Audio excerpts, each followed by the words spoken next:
Eskom has lost 10 power station units on Saturday and overnight into Sunday, causing the implementation of stage 10 load shedding, stage 6 load shedding rather. From these 10 power stations that have been lost, 6 have been brought back online and restored, bringing 3,200 megawatts, with several more units expected to be brought back online by Tuesday this week. Affected power stations include Majuba, Medupi, Camden and Matimba. Approximately 7,500 megawatts of planned maintenance remains ongoing. For more on this, we're joined by the Minister of Electricity, Minister Kgosientsho Ramokgopa. Minister, thank you so much for your time. Let's get to the tough question first. You had promised the country a 70% energy availability factor in 2025. You were hovering around 64 for the last 6 to 12 months. Are you on track to the 70% given what had transpired yesterday? Oh, good evening, Oliver, and good evening to the viewers at home. Let me just start by expressing our most sincere apology at the mishap that we're experiencing now.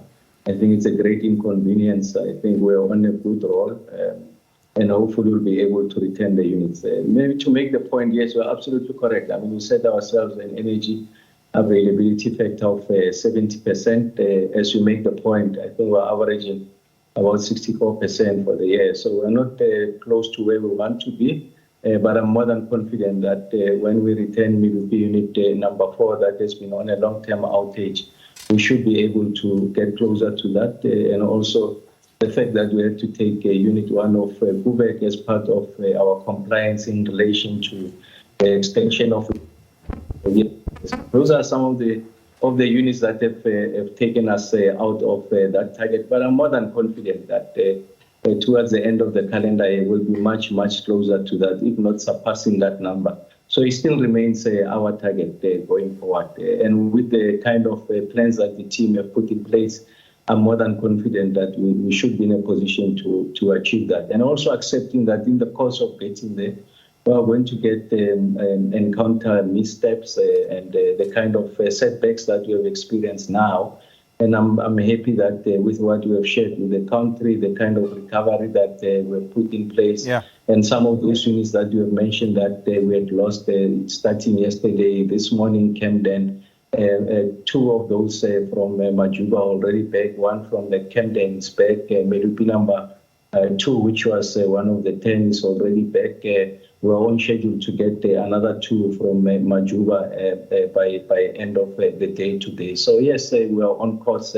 Extremely unfortunate, but we did anticipate that in the course of ending load shedding, we are likely going to have this what I refer to as outlier events. And yes, we are here. I think the point is to make sure that we recover as soon as possible. Yeah. If the 2 from Matimba, well, the 1 from Matimba came back online today, and you said 2 more to come back from Majuba back online. If that happens by this evening, mathematically speaking, we're supposed to be escalated downwards to stage 2 load shedding. Will that be what happens tomorrow morning?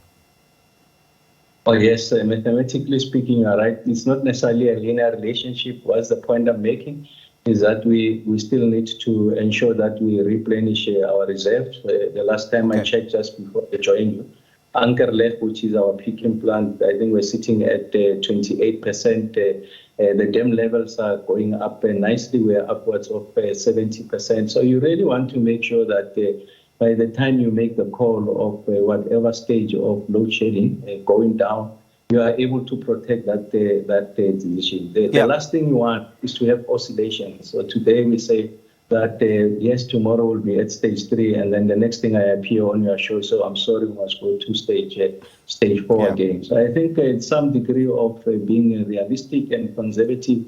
I think the general point really is that we are moving in the right direction. I mean, if you had to come to understand better the occurrences at Majuba that took place, took out rather Can we double click into that, Minister? Because part of the risk that Eskom had taken was to embark on the generation recovery plan, which took offline 7,500 megawatts of generation power for the purposes of maintenance, which is quite aggressive, which means that the remaining plants remaining units rather that remained online had to be overloaded to compensate for that 7,500. Should the plant maintenance not have been staggered a little bit better to ensure that we don't overload certain plants, leading to what happened at Majuba yesterday? Maybe overloaded is not the right choice of word technically, because the generation capacity that we had was sufficient for us to be able to meet the demand. I'll prefer to say maybe the headroom that you have created as a result of being a bit more aggressive on maintenance did not give us the opportunity to maneuver in an event that you have a cluster of units failing. What is the option of not going this route? Because you are absolutely correct. There's a downside of taking the route that you are taking. That downside is that once you have a cluster of units failing, you don't have sufficient headroom for you to accommodate or absorb those failures. And the only instrument at your disposal is load shedding. So you are absolutely correct. And that risk has materialized now as I speak to you. What is the option of not going that route? The option of not going that route is that we will know of units that are at risk of failing, and then we delay, if you like, taking them out for planned maintenance. And when they decide to go out, so we don't have control of the situation, because this is planned, and planned is exactly that we do anticipate that during this period of the year, the demand is lower, but we do anticipate that the units are at risk of failing, and that's why we are taking them out.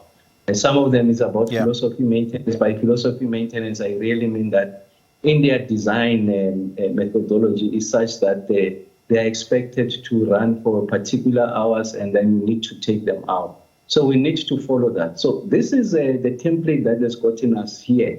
When I say here, the fact that we had registered over 300 consecutive days of no load shedding, and we know that the template works. And we also accept that the template has got inherent risks. But these are the risks that if they do happen, we are going to have a setback like this, but we do have a plan to return these units coming back. There's a cost of not doing this the right way.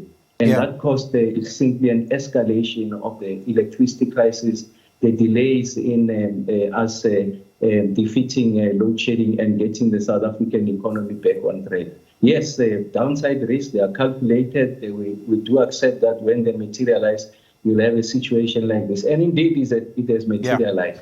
And the point I was making earlier on is that the failures of Majuba, I have to make the point, they are not related to the main plant, so the core generating capacity. So the units were performing, were giving us the megawatt. What triggered this was when the colleagues were bringing back from plant maintenance unit number 6, and they drew the power from one of the units that were already running, and it overloaded the transformer, and then there was a domino effect, and then it triggered all the units to come down, and then it also so it was an unfortunate moment of engineering oversight, effectively, not that the system has been okay. Absolutely, and that's the point I was making today, because I had in social media some people calling me trying to understand what happened. Of course, there will be conspiracy theories suggesting that there's sabotage. I make the point. We know how we landed here. And this is an engineering issue, and we're really not suggesting sabotage. And I don't think it will be a height of folly for me to try and manufacture reasons. We have gotten here following this template. We knew that there are inherent risks in relation to this template. Unfortunately, it has materialized, and we have shared to the country by the end of the week. We'll be back to what we consider normal, what should be, has been normal for some time now, that there shouldn't be any form of load shedding. Minister, we're going to have to leave it there. Thank you so much for your time. I really do appreciate it. The Minister of Electricity and Energy, Minister Ramokgopa. And of course, as the Minister said there, that what brought load shedding about was the tripping due to a unit number 6 at Majuba being brought back online, which was done in a way that was perhaps not sound in engineering practice, which led to tripping of other units, led to a ripple effect of 5 units at Majuba going down, as well as a unit at Medupi taking with it an additional 800 megawatts of electricity.